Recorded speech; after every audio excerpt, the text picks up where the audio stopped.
ठीक है विपिन शर्मा जी, देखिए सभी पार्टी के प्रवक्ताओं को आपने सुना है, सबकी तरफ से अपनी अपनी बात रखी गई है, लेकिन सर आपने एक चीज सब में कॉमन देखी होगी कि किसी भी पार्टी के प्रवक्ता की तरफ से जनता के जो असली मुद्दे हैं उन पर बातचीत नहीं की जा रही है। बांटने काटने की राजनीति की जाती है, पीडीए की बात की जाती है। तो सर क्या लगता है कि अब जो चुनाव होने लग गए हैं उन सबसे क्या मुद्दे हट चुके हैं?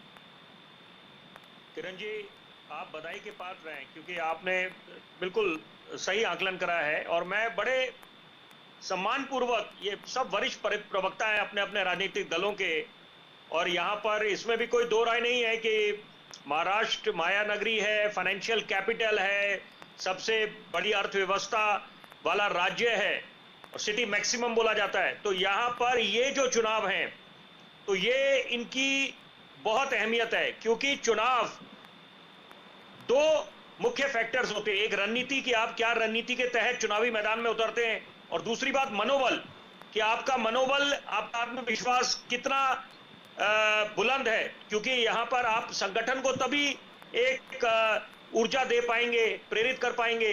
तो यहां पर देखिए जो पुरानी गलतियों से सीख लेनी थी, क्योंकि जो प्रदर्शन रहा है भाजपा का, अगर 2024 की बात करें महाराष्ट्र के संदर्भ में, तो बड़ा निराशाजनक रहा है। और लेकिन यहां पर जो हरियाणा की जीत हुई है, एक नई ऊर्जा आ गई है यहां पर, और ये बड़े जिम्मेदारी से मैं बोलूंगा कि मोदी जो करिश्मा है उनका वो बिल्कुल बरकरार है, और Modi is back with a bang. तो यहां पर क्योंकि ये बिल्कुल वो दिख रहा था सामने, तस्वीरें अपने आप बहुत कुछ बयान कर रही थी। पिक्चर सेज 1000 वर्ड्स कि लोकतंत्र के मंदिर में, संसद में क्या हो रहा था, वहां पर विपक्ष बिल्कुल हमलावर था और सरकार की खामियों को उजागर कर रहा था, सरकार को घेर रहा था, कॉर्नर कर रहा था। और बहुत अच्छी बात है, यही लोकतंत्र की खूबसूरती है। तो यहां पर मुझे लगता है कि जो अंदर खाने से खबरें आ रही थी कि all is not well between BJP RSS, all is not well between Modi Yogi, तो ये मुझे लगता है उन बातों को विराम लग गया है, पुरानी गलतियों से सीख ले ली।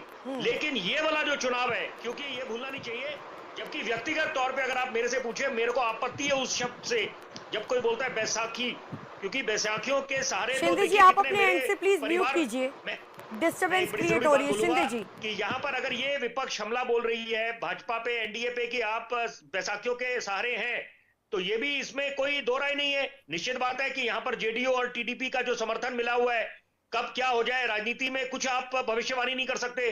तो यहाँ पर अगले वर्ष बिहार में भी चुनाव है, तो यहाँ पर 15 सीटें जो उनकी लोकसभा में निकाली है जेडीयू ने, नीतीश कुमार की पार्टी ने, तो वो अपनी अच्छी खासी अहमियत रखते हैं सरकार में। तो यहाँ पर जो महाराष्ट्र के चुनाव हैं, कई मुद्दे हैं। विकास की कौन बात कर रहा है? आधे से ज्यादा समय व्यतीत हो जाता है एक दूसरे पे लांछन लगाने में। तो जहां पर आम आदमी तो हताश महसूस करेगा, उसको बड़ी उम्मीदें हैं। हम डबल इंजन की बात करते हैं, 21वीं सदी की बात करते हैं, यहाँ पर चंद्रयान 2, चंद्रयान 3 मिशन की बात करते हैं, 5G 6G टेक्नोलॉजी की बातें करते हैं। तो यहां पर वो दौर निकल गया कि जब राज्य चुनाव महज बिजली सड़क पानी पे होते थे। अब उम्मीदें 7वें आसमान पर है। आपको state of the art infrastructure चाहिए, एक्सप्रेसवे चाहिए, एम्स चाहिए। तो यहां पर अभी इस समय, क्योंकि जो इंफ्रास्ट्रक्चर है पब्लिक ट्रांसपोर्ट का, खासतौर पे जो बेस्ट बसेस हैं महाराष्ट्र में, तो उसको लेके धारावी जो सबसे बड़ा स्लम है, तो वहां पर भी काफी काम अधूरे हैं इस समय। तो यहाँ पर एक आम आदमी ये उम्मीद लगा के बैठा है कि विकास की कौन बातें करेगा। यहाँ पर आप एक दूसरे को घेरते हैं, वो स्वाभाविक है। ठीक है शर्मा जी, आऊंगी आपके पास।